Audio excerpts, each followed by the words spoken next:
What's up, guys? This is Rich from Rich TV Live. So my new hot stock,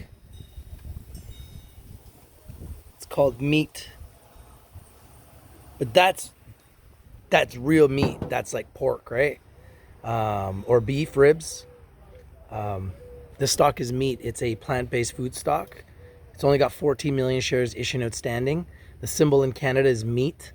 A brand new plant-based food stock that I think has enormous potential.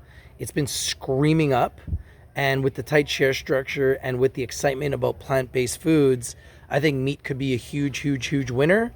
So once again, I'm putting meat on your radar, put on your watch list. I think it could be a huge winner. It's a screamer, symbol MEAT on the Canadian exchange.